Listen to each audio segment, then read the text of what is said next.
Sementara Dai nasional dari Muhammadiyah Ustadz Adi Hidayat UA mengatakan dalam pandangan Islam, nasab ini merupakan persoalan yang sangat sensitif.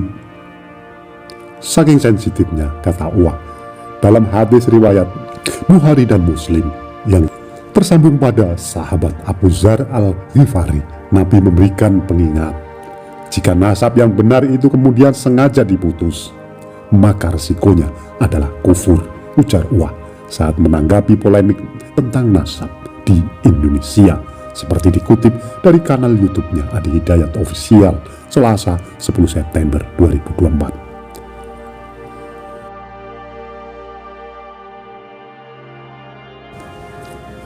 Sebelum melanjutkan nonton video ini, bagi yang suka dengan video-video kami, tolong bantu subscribe, like, komen, dan share. Bagi yang tidak suka, abaikan saja.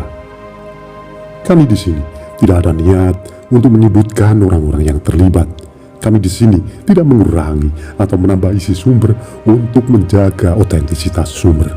Kami di sini hanya mengulang sejarah-sejarah yang sudah ada. Dalam hadis tersebut dikatakan, tidaklah seorang lelaki mengaku menasabkan sesuatu kepada yang bukan dari bapaknya atau jalur nasabnya, maka dihukum dengan kufur. Jadi kalau ada orang yang dengan pandangan tertentu mencoba memutus nasab seseorang yang sudah valid, tercatat, terbukti, dan ternyata nasab itu benar, kemudian mencoba untuk diputus, maka resikonya kufur, ucap UA. Dalam hal yang sama, lanjut dia, ketika ada seseorang menisbatkan yang bukan kepada nasabnya atau mengaku-ngaku bagian dari nasab yang bukan nasabnya, maka tempatnya diri neraka. Oleh karena itu, ini persoalan yang tidak mudah. Jadi jangan ditarik ke kalangan masyarakat awam. Selesaikan di ranah ilmiah. Ada pengujiannya, ada hakimnya, ada bukti-buktinya, ada sistematiknya, sehingga tidak banyak orang terjebak pada suatu masalah yang ini jadi problem kemudian hari saat kembali kepada Allah Subhanahu wa Ta'ala, kata UA.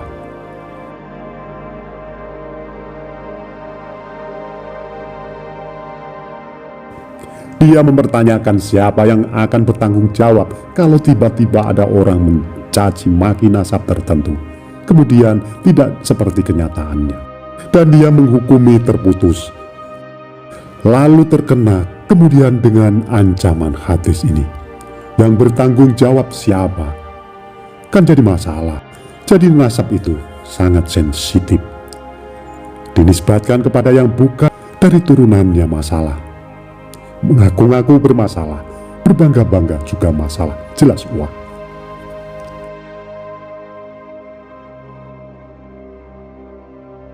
Lebih lanjut, UA menjelaskan dalam hadis riwayat Abdul bin Abbas RA dijelaskan bahwa ketika seseorang menjelang sholat berbangga-bangga dengan nasabnya, dengan kakeknya, si fulan yang satu mengatakan bahwa itu adalah kakeknya, dan yang satu lagi juga mengatakan bahwa itu adalah kakeknya. Maka Nabi merespon dalam doa iktidal itu, yaitu, jadi tidak ada yang lebih unggul kakeknya si fulan atau kakeknya si fulan.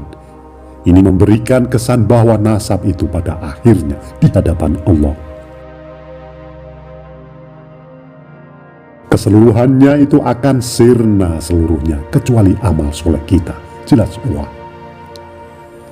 Menurut dia, ini menjadi salah satu poin yang barangkali penting menjadi catatan.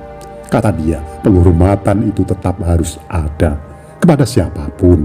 Umat Islam diajarkan untuk saling menghormati, dan kita telah hatam dengan itu semua. Jangan kita hanya mengambil dalil inna akramakum innallahi atqakum, yang paling mulia adalah ketakwaannya di hadapan Allah. Nah, di antara nilai takwa itu adalah penghormatan orang lain. Di antara takwa itu menyambung silaturahmi, kata UA. Dalam surat An-Nisa ayat pertama telah jelas dikatakan, "Wahai manusia, bertakwalah kepada Tuhanmu yang telah menciptakanmu dari diri yang satu, Adam, dan Dia menciptakan darinya pasangannya, Hawa. Dari keduanya Allah memperkembangbiakkan laki-laki dan perempuan yang banyak. Bertakwa kepada Allah yang dengan namanya kamu saling meminta, dan peliharalah hubungan kekeluargaan." Surat An-Nisa.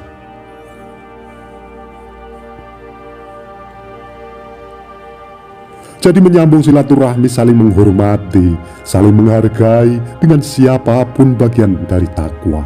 Nah, ini kan agak miris. Kita mengambil narasi takwa untuk mengatakan yang paling tinggi di hadapan Allah adalah ketakwaannya. Tapi saat yang bersamaan juga ada sifat untuk mencela orang lain, mencela nasab orang lain. Ini bukan sesuatu yang proporsional, ucap Wah. Wah mengatakan dirinya tidak menjadi pribadi yang lebih baik dibandingkan dengan masyarakat pada umumnya. Semuanya memiliki kekurangan, kesalahan, dan pasti mempunyai celah. Tapi akan lebih baik bila kita dudukkan itu semua menjadi sebuah energi untuk saling menguatkan, membangun silaturahmi. Alhamdulillah, dengan adanya dan Allah izinkan isu ini terangkat, tentu kita akan punya banyak hikmah. Hikmah yang selama ini tidak bisa kita dapatkan, ujar Wah.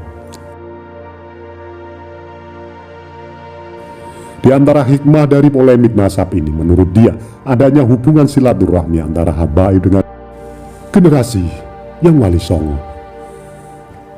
Menurut Wah, keduanya adalah generasi mulia dan kontribusinya tinggi dalam konteks kehidupan berbangsa dan bernegara.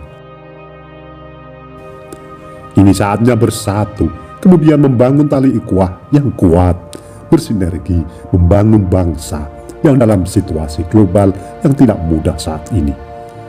Tantangannya banyak, masyarakat banyak masalah, banyak persoalan lapar, persoalan moral. Kalau sekarang pertikaian ada unsur-unsur yang setidaknya harusnya menjadi teladan, kan jadi masalah yang sangat repot, jelas Wah. Oleh karena itu, Wah mengajak semua pihak untuk membedakan persoalan nasab ini dengan persoalan perilaku. Kalau memang ada perilaku yang menyimpang, kata Wah, maka sebaiknya internalnya diperbaiki. Bila ada masukan kepada habaib dan ini nyata,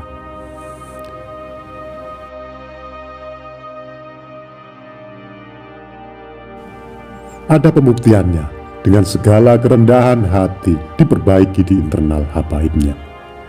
Bila memang ada penyimpangan terkait hukum, diproses seperti yang Nabi ajarkan. Bila memang yang umumnya juga berlaku yang tidak baik, diperbaiki, lalu kita sambungkan jadi islah untuk saling menyatu dalam kebaikan, kata Wah.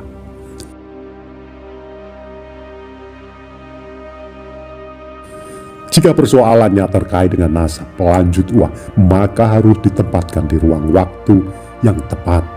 Karena itu, menurut dia, dalam merespon isu-isu masyarakat ini, MUI tidak boleh menjadi satu figur tunggal pada personal, harus menjadi figur lembaga. Saya kira sebagai satu lembaga, ini kami memberikan dorongan yang kuat pada isu-isu yang dirasakan, sudah meresahkan, berpotensi konflik di masyarakat, ujar Wah. Wah pun menyarankan agar MUI memanggil semua pihak dan membuat tim khusus untuk menjadi penilai. Menurut dia, kedua belah pihak bisa didudukkan untuk bisa berdiskusi dengan cara yang baik, dengan sistematika yang benar.